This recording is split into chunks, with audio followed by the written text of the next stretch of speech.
You're joining us for another episode of College Talks brought to you by MyBookCart.com. This series brings together students, parents, and professionals sharing their voices on a variety of college topics. It's all about students finding the information they need for a successful college experience.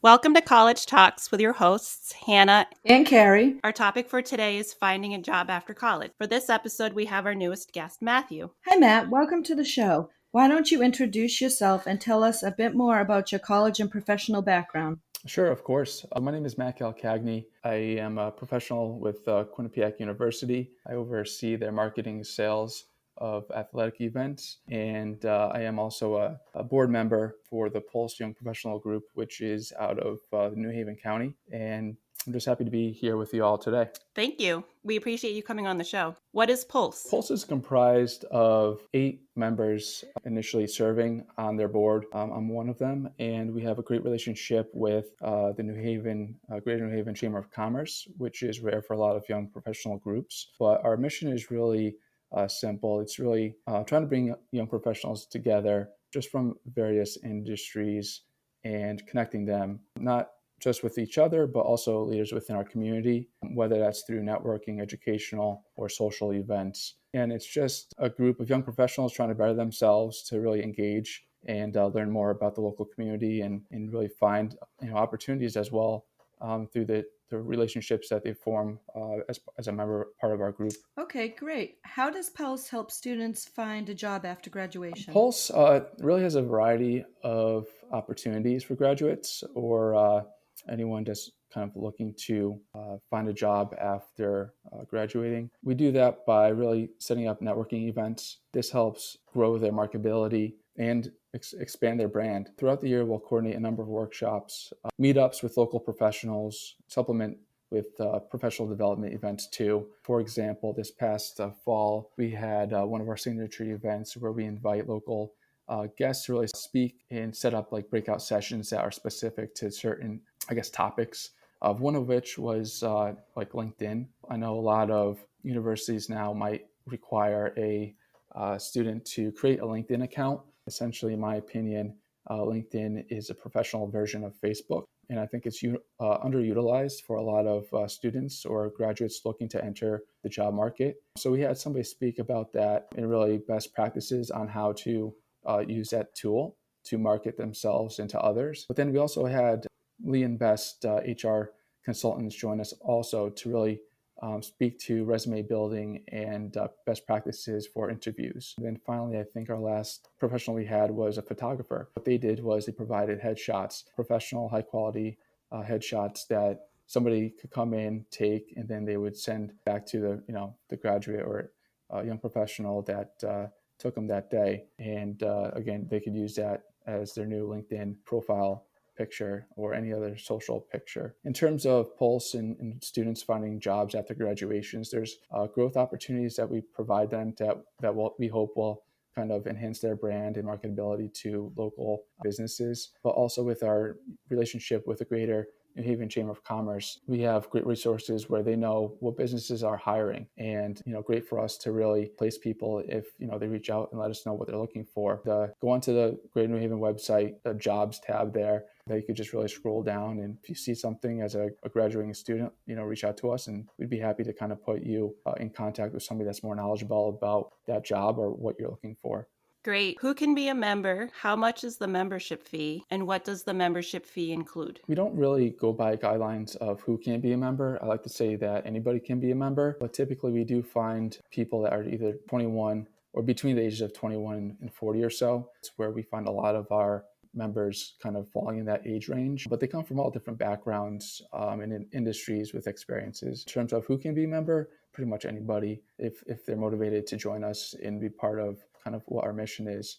But also in terms of fees, we do offer a lot of free events. And to be honest, the majority of our events are free to attend. Again, we have great sponsors that will donate food or beverages or space. So there's really no cost to us. Therefore, there's no cost to our members. But there is, again, if you go to gnhcc.com, there is a tab at the top that if you scroll to the right, you'll see Pulse. Click on that or hover over it. There'll be a drop-down bar, which will kind of lead you to a membership link. And from there, you can see that we have different information regarding memberships, whether it's a business or company that's looking to team up with us to offer our services to their employees, or if it's just a student or young professional looking to join on an individual case basis. That fee is $45. And what usually includes with that type of membership is access to specific events, unique events, and then discounts for events that you might register for that are, there's a cost associated with that. Anyone could attend free events. So there's really no need to sign up. But if you want the full experience of being a member, it'd be $45. So it sounds like if somebody was still in college and they were looking at building their resume and getting ready for a career, they could also still be a member of Pulse, correct? Absolutely. Again, I work at Quinnipiac University, and some of the students that I work with have come to the events just to learn more. They heard, me speaking about what's coming up, about a guest speaker that we were having, and they're like, I want to hear that. So they came and they loved it. And again, you could do it one-off. It fancies whatever you're interested in, just to come and visit. But again, you're absolutely correct with that. How often do you have networking events, and where are they usually held? So typically we aim to have at least one networking event each month, but depending on the time of year, we'll have, maybe 2 to 3 per month. And traditionally, again, we stick to the greater New Haven area. So in around New Haven, Milford, I think we had an event, but we have a strong relationship with District, which is really a cool spot in New Haven. Wow, that's great. What types of educational seminars do you provide, and how often are they held? We do have a number of areas from different backgrounds. So from health and wellness, work-life balance, to professional industry, specific seminars. One of my favorites was when we had Nick Wedge speak with us about just the innovative projects he and his team were working on. As a little context, Nick is a Connecticut native, and he's the head of learning and development with Uber in their advanced technologies groups. So we, through our partnership, opportunity to give this seminar that he was putting on, send it to our members, really helped people within that industry kind of learn more, make connections, and just really get excited about what their interests and passions are. But again, the seminars themselves are, different topics.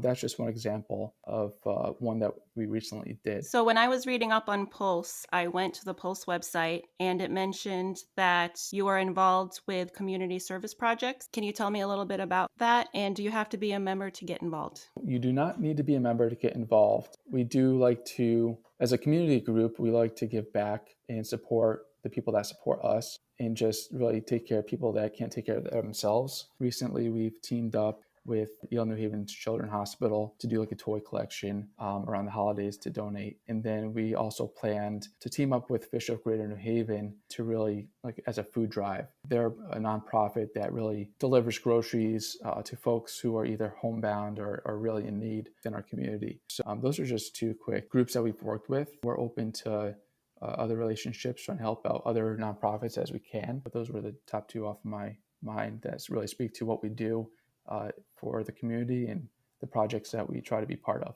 Okay, what is the benefit of doing networking events, seminars, and service projects for a recent grad? The number one reason would be to network, to get yourself out there, to connect with people, and to be part of the community. Realistically, I think a lot of what we do hopefully aligns with a lot of students trying to graduate. And I think just the diversity that we have, and kind of whether it's, again, a seminar or event, we have a lot of topics that we cover that we think that they'll be interested in. And through those, we hope they meet like-minded people that will kind of enhance their journey, their career path. So I think just to be involved and to really just show up to an event, even if you don't know anything about what it is, it's just good to experience something new if they haven't done so already. Is this organization nationwide or specific to only Connecticut? Pulse is just specific to Connecticut, but you'll see that if you're looking at young professionals groups, there's a number of them actually even within Connecticut. I know one that we've partnered with was Fuel, which I think is located in Shelton, and I think closer to to where y'all are is SPARC, which is located in the Greater River Valley. So there are a number of young professional groups within Connecticut. We are specific to the Greater New Haven County, but there are, again, national ones that you could look out and find across, the nation if you're planning to move. And that's, I think, another thing that we try to do is when connecting with our businesses, our business partners, they might have some people that are moving from out of state to Connecticut, not just Connecticut to Connecticut movement for a job relocation. So that's what we also try to do is serve those companies by really, sharing what's local and engaging them and introducing them to the community, their employees, so that they feel like they're welcome and it's open and it's a good fit for them. But again, if you were to look across the nation, you'll find a number of young professional groups putting on these type of events that similar to what we do. Great. Do you provide any mentorship program? We really don't, but what we have found is that just through our events, we've seen some of the members, or even they aren't members, they'll just come to an event or two, really find somebody that, shares the same background or interest that they do, where through that relationship, they do become mentors. So again, we don't really have an official mentorship program, but if that is something that is of interest to a graduating student, don't be afraid to ask, because again, we're interested in connecting people with other people to really expand the relationships, and that's the power of networking. So for any current college students that are in school, what kind of college major would you say would benefit most from joining Pulse? All backgrounds are welcome. Again, we have a diverse membership pool. And again, with our relationship with the Greater New Haven Chamber of Commerce, their resources and connections, we really could kind of fit all backgrounds. In terms of our planning and what events or opportunities we might present throughout the year, they might, again, jump from a robotics seminar or discussion to something different that is in the health and wellness field. So again, everyone's welcome, and there's really no limitation to certain backgrounds or interests that people have to join up with us and come to an event. Over the last few months, things have obviously changed a lot with COVID. How was Pulse affected and how did Pulse adapt? I'd say, like many organizations, COVID really threw a curveball in how we operated. We had to actually cancel one of our March Madness happy hour social events because of it, but we've moved to a lot of virtual kind of channels and social media, leaned on them more. So we do have Pulse YPNH for Instagram and Pulse Young Professionals group on Facebook. So we've been really leaning on the social media platforms and Zoom meetings, as I'm sure a lot of people have, whether it's for classes or for meetings, whatnot. So again, really going digital. And we held, I want to say in May, we held a kind of a state of the jobs market seminar, a recruiter and an HR professional to really speak about what was going on within Connecticut and the job market. Because, within the state of Connecticut, even across the nation, we're all affected to some degree on COVID-19. And a lot of people are concerned on what that means for them. So I think just, again, for us to really use and utilize the social media platforms, the Zoom meetings and whatnot, it's really kind of how we've adapted. And we're actually thinking about how this reopening and the different phases in Connecticut will affect our events, moving forward. So it's something that we have to be thoughtful about and also understand just it's affecting everybody. Have you noticed that participation is more or less due to COVID? Yeah, I mean, it certainly has an effect. To be honest, I think when our virtual conversation about the state of the job market was one of our better well-attended events. I think it lasted about an hour, but we had probably half of the members or attendees just stay for the whole thing, where some people just popped in for a little bit, check it, what it's about, and just really listen to what they were interested in. Again, we had two different people talk about different things. I think there's a heightened sense of, I want to be involved because I think people want to know what's going on within their community. I think it will affect maybe some of our attendees and the number of attendees we have moving forward. If we were to have something in person, I'm sure it would drop off a little bit just out of concern or precaution. I think there's still a lot of unknowns with the coronavirus, so everyone's trying to be protective in some way or another. So I think I could see us leaning more on a virtual or some kind of online social event, in the near future, again, I think we have some kind of sense of security with a vaccine or whatnot. So I think COVID will have some effect with our events moving forward. Okay, now, Let's get personal. Were you involved with Pulse before becoming the public relations chair? So again, I wasn't really too knowledgeable about Pulse. Learned about Pulse through my network. Turns out one of my colleagues at Quinnipiac, took a position with the chamber, and we are actually really grateful to the chamber because they provide us some leadership.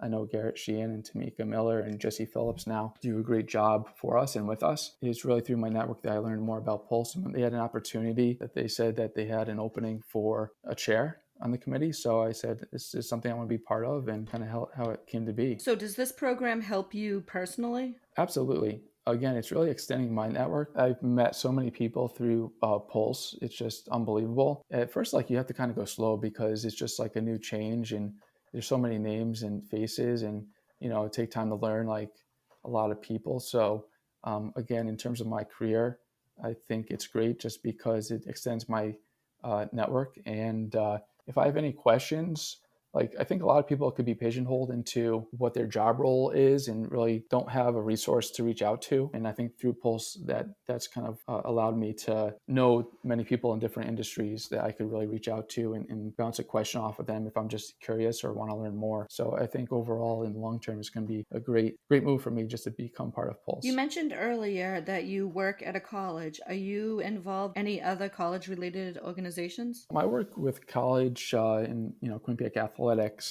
is kind of the extent with what I do with at the university level. It's really a full-time job in its own right. I think my position itself touches upon a lot of different areas within the university. So I've been privileged to really wear a lot of hats and learn a lot of things and kind of get connected with whether it's student affairs, helping put on the whether it's commencement or spring concerts. So it's not just kind of what I do for the university in athletics, but also how I contribute to the community at Quinnipiac and really touch the students that I interact with daily and see how I could help them really achieve what their goals are. In short, I think that's the extent of my working life at Quinnipiac. What sports does your college offer, and did COVID affect that? Yeah, so I primarily work with men's and women's hockey and men's and women's basketball.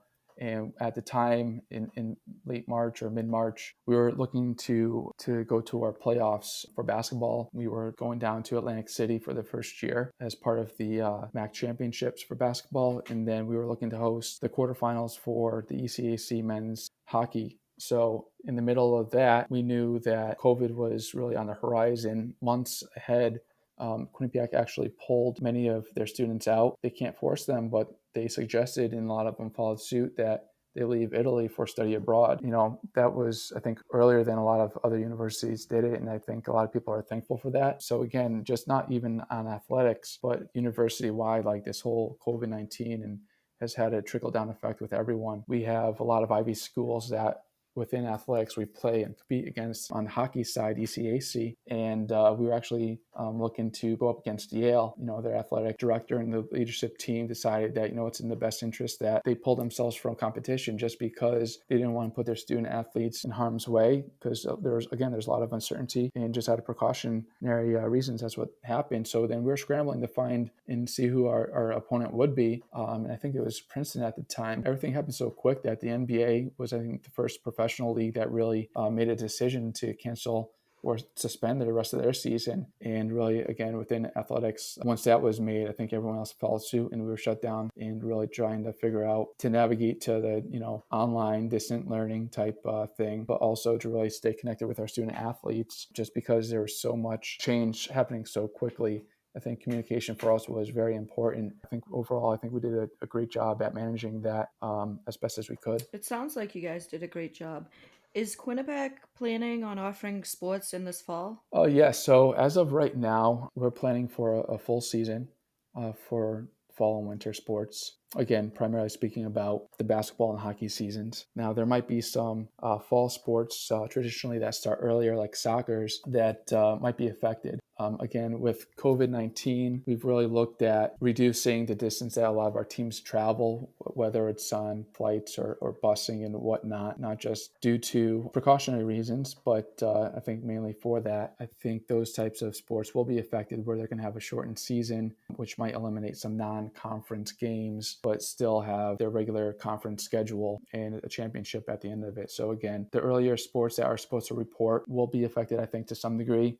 And as long as things trend down and reopen within the state and those guidelines. I think we're currently in phase 2. I think there's up to phase 4 at least that we're planning to have a full season for our main sports. And I really feel bad for the schools, universities that have football, because they start even earlier with practices and whatnot. And even to a certain extent, like our basketball teams traditionally are on campus taking summer class and doing summer workout, trying to get better and prepare for the season. It's really interesting at how this pandemic is really going to change the landscape of college athletics and college lifestyle as a whole. Well, Matt, I have a really hard question for you. Okay. Hope you can handle it.